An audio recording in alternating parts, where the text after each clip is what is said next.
Greater Noida स्थित रवाया में the blessed once एवं स्वाहा चैरिटेबल फाउंडेशन के संयुक्त तत्वाधान में आयोजित you are not alone let's talk programme सफलतापूर्वक संपन्न हुआ। ये प्रोग्राम विशेष रूप से ऑटिज्म अवेयरनेस और स्पेशल नीड्स वाले बच्चों एवं उनके परिवारों को सपोर्ट, अंडरस्टैंडिंग और पॉजिटिव गाइडेंस देने के उद्देश्य से ऑर्गेनाइज किया गया था। प्रोग्राम में कई बच्चों ने अपने टैलेंट से सभी का दिल जीत लिया। किसी ने अपनी मधुर आवाज में बेहतरीन सिंगिंग परफॉर्मेंस दी तो किसी ने अपने कॉन्फिडेंस और एक्सप्रेशन से लोगों को इमोशनल कर दिया। इस अवसर पर थेरेपिस्ट और एक्सपर्ट्स की टीम ने पेरेंट्स के साथ खुलकर बातचीत की और बच्चों के behaviour, education, communication and development से जुड़े महत्वपूर्ण विषयों पर जानकारी साझा की। बता दें कि द ब्लेस्ड वंस द्वारा महाराष्ट्र में सफल ब्रांच लॉन्च होने के बाद अब 8th ब्रांच ग्रेटर नोएडा में ऑटिज्म और स्पेशल चिल्ड्रन के लिए शुरू की जा रही है। यहाँ एक ही छत के नीचे सभी सुविधाएं उपलब्ध हैं। पेरेंट्स अपने बच्चों का नाम 4 आवर्स, 8 आवर्स या सेशन बेस्ड फॉर्मेट में भी एनरोल करवा सकते हैं। द ब्लेस्ड वंस में सिर्फ थेरेपीज और एजुकेशन ही नहीं बल्कि बच्चों को सेल्फ डिपेंडेंट बनाने पर भी विशेष ध्यान दिया जाता है। प्रोग्राम के दौरान द ब्लेस्ड वंस एंड कोएबल्स के फाउंडर अमितेश प्रियदर्शनी ने कहा कि समाज में अवेयरनेस और एक्सेप्टेंस बढ़ाना बहुत ज़रूरी है ताकि स्पेशल चिल्ड्रन और उनकी फैमिलीज को सम्मान, सपोर्ट और कॉन्फिडेंस मिल सके। द ब्लेस्ड वन की तरफ से आज अवेयरनेस क्लासेस दी गई है पेरेंट्स को, खासकर बच्चों को भी बताया गया है कि ऑटिज्म के बारे में। तो क्या बताना चाहेंगे आप इसके बारे में? मोस्टली जो ये इवेंट था वो इसलिए था कि जो पेरेंट्स का बहुत सारा क्वेश्चन रहता है कि whether autism can be cured और नॉट। हम लोग स्टार्टिंग में जब मेरा बच्चा छोटा था 3 साल तो बोला गया था माइल्ड है, अभी 12 साल का हो गया। We haven't got the right direction from anyone. तो आपको क्या करना है, because ideally I have seen more than 500 children right from age 2 to all the way 15। और मेरी बेटी जो ऑटिस्टिक है वो 13 साल की, तो I been through that journey. तो सारे पेरेंट्स का जो क्वेश्चन है उसको आंसर कर रहे थे कि if your child is truly into a spectrum, accept it and work on it. वो बहुत हद तक रेगुलेट हो पाएगा, मैनेज कर पाओगे, because autism is a neurological disorder. You can manage it, maintain it, but you can't cure it. तो उससे बाहर निकलना बहुत इंपॉर्टेंट है। और दूसरा ये है कि बहुत सारे इंडिया में क्या होता है ना, बहुत सारे बच्चे अर्ली स्टेज में मिसडायग्नोस्ड होते हैं 2.5 साल पे, 3 साल पे, जिनको बोला जाता है कि ऑटिज्म टाइप के सिम्टम्स है, जबकि उनको ऑटिज्म नहीं रहता है। बहुत लोग यहाँ पे टर्म यूज करते हैं वर्चुअल ऑटिज्म, वो एग्जिस्ट नहीं करता है। That is not recognised term outside India है, वो सिर्फ इंडिया में यूज होता है ताकि पेरेंट्स को एक फॉल्स होप दिया जाए और आप कहीं चले जाओ 6 महीने थेरेपीज के लिए एंड डन। अगर आपके बच्चे को सही में वर्चुअल ऑटिज्म, हम बार बार हम सोशल मीडिया पे भी बोले हैं, come to us, we will make sure that child is out of virtual autism in less than 2 weeks. अच्छा, कई पेरेंट्स को ये नहीं पता कि ऑटिज्म और विजुअल ऑटिज्म में क्या डिफरेंस है, थोड़ा ये। वर्चुअल ऑटिज्म आप बोल रहे हैं, ठीक है। तो पहला वर्चुअल ऑटिज्म नहीं होता है, वही बोल रहे हैं। ऑटिज्म मीन्स ऑटिज्म, और ऑटिज्म जब होता है तो इसको ऑटिज्म स्पेक्ट्रम डिसऑर्डर बोलते हैं, जो स्पेक्ट्रम वेरी करता है माइल्ड टू सीवियर।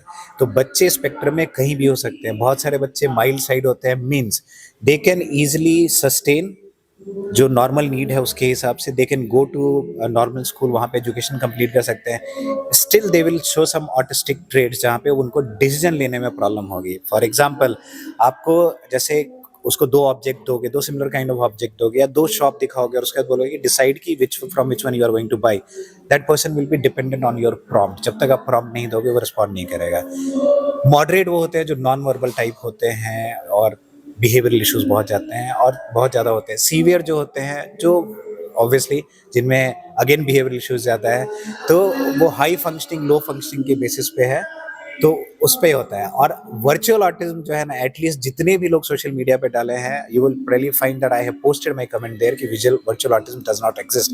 अगर कोई रिटन डॉक्यूमेंटेशन कोई दिखा दे कहीं से भी, एंड आई एम अशेम्ड कि यहाँ के डॉक्टर्स लोग भी जो हैं और जो थेरेपिस्ट हैं, these people are using that term virtual autism. I live in Singapore. वहाँ पे जब हम पूछे तो बोले कि no, we have never heard about this term. आपका बच्चा अगर मोबाइल पे टिका हुआ एडिक्टेड है तो उसमें रिस्पॉन्सिबल कौन है? बच्चा नहीं, पेरेंट। अगर you want your child to get rid of mobile, first you keep your mobile aside. घर पे आ रहे हो, पहले मोबाइल साइड में रखो, उसके बाद बच्चों को ठीक करने की कोशिश करना। मेरा नाम नीतू चौहान। और आज आप यहाँ पे ऑटिज्म का जो सेशन दिया गया, अवेयरनेस किया गया, इसके बारे में आप क्या बताना चाहेंगी? Session is quite informative. तो सबसे पहले तो मैं ऑटिज्म के बारे में ही बात करना चाहूँगी। आई गेस इतना इसका प्रेवलेंस इतना इंक्रीज हो चुका है आज के दिन में, everybody knows it, it's a neurodevelopmental condition. और जनरली लाइफ लॉन्ग होती है and child need support in some way or the other. तो उसी के लिए and specially it's happening in greater Noida. तो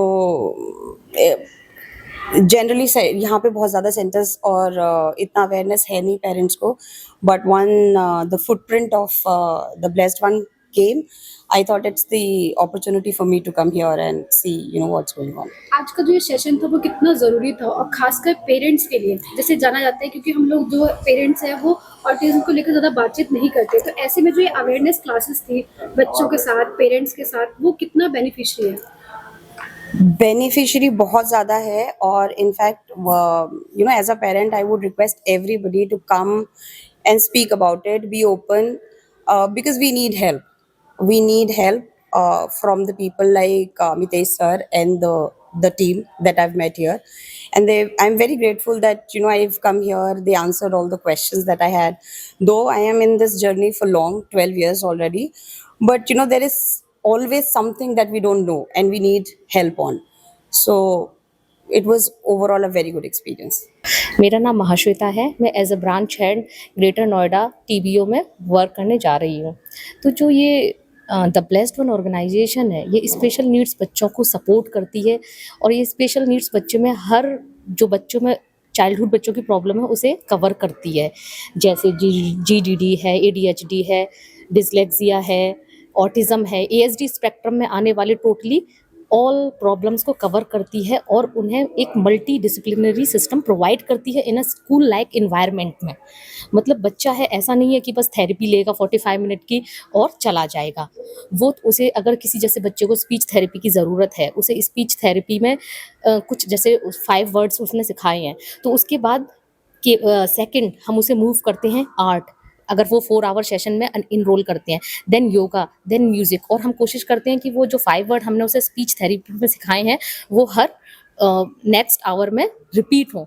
क्योंकि अगर किसी भी चीज़ को हमें सीखना है, मतलब नॉर्मल लोगों के लिए भी, नॉट स्पेशल नीड्स बच्चों के लिए, अगर हमें किसी चीज़ को लर्न करना है या सीखना है तो वो एक बार इनफ नहीं होता जब तक हम उसको रिपीट नहीं करते। रिवीजन, जैसे हम रिवीजन करते हैं तो हम बच्चे को सिखाते भी हैं, प्लस उसका सेम टाइम रिवीजन भी कराते हैं, रिवाइज भी कराते हैं। और ये जो बच्चे हैं ये ऐसे नहीं है कि हम नॉर्मल वे में सिखा सकें या रिवाइज करा सकें, तो इनको सिखाने के लिए फिर हमें हेल्प लेनी पड़ती है, like art, yoga, play therapy.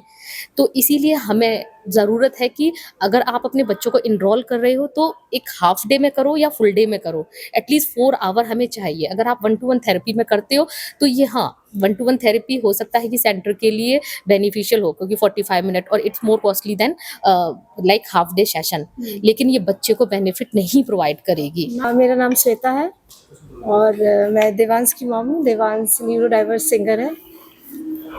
कहाँ से आए आप? हम न्यू दिल्ली से आए हैं। ओके, ब्लेस्ड वन की तरफ से जो आज ये ऑटिज्म को लेकर अवेयरनेस बताया गया है, क्या लगता है इस तरह के जो अवेयरनेस क्लासेस है क्यों ज़रूरी है पेरेंट्स के लिए खासकर? पेरेंट्स के लिए इसलिए ज़रूरी है क्योंकि देखिए, जैसे ब्लेस्ड वंस है या और भी सेंटर्स हैं जहाँ पे भी थेरेपीज चलती है। क्यों चलती है? क्योंकि हमें बच्चों को बेटर करना है, उनकी लाइफ ईजी करनी है। तो बच्चे बेटर होंगे तो ऑटोमेटिकली हमारी लाइफ भी और अच्छी हो जाएगी।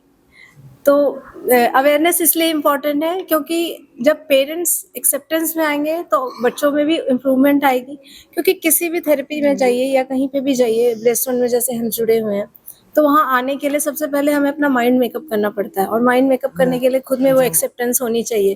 और एक्सेप्टेंस तभी आती है जब अवेयरनेस होती है कि ये कोई डिजीज नहीं है, it's just a disorder, it's just the way of living, way of life, जिसके साथ हमें कोप अप करके चलना है। That's it. क्या लगता है कि इस तरह के जो अवेयरनेस क्लासेस होते हैं वो खासकर मतलब, क्योंकि आजकल क्या हो गया है कि लोग खुलकर, जो पेरेंट्स होते हैं वो बात नहीं करते ऑटिज्म को लेकर, तो बात करना और इस चीज़ को मानना और लोगों में के से जुड़ना क्यों ज़रूरी हो गया है? बात करना इसलिए जरूरी है क्योंकि एक तो बच्चों के जो नंबर्स हैं वो बढ़ते जा रहे हैं, और इसका रीज़न क्या है ये पता नहीं है। दूसरी बात ये है कि कोई मेडिसिन तो है नहीं कि ये मेडिसिन से आप क्योर कर लोगे। It's a way of life जो आपको टिल डेथ चलने वाली है। इट्स अ कंडीशन जिसके साथ आपको जीना है।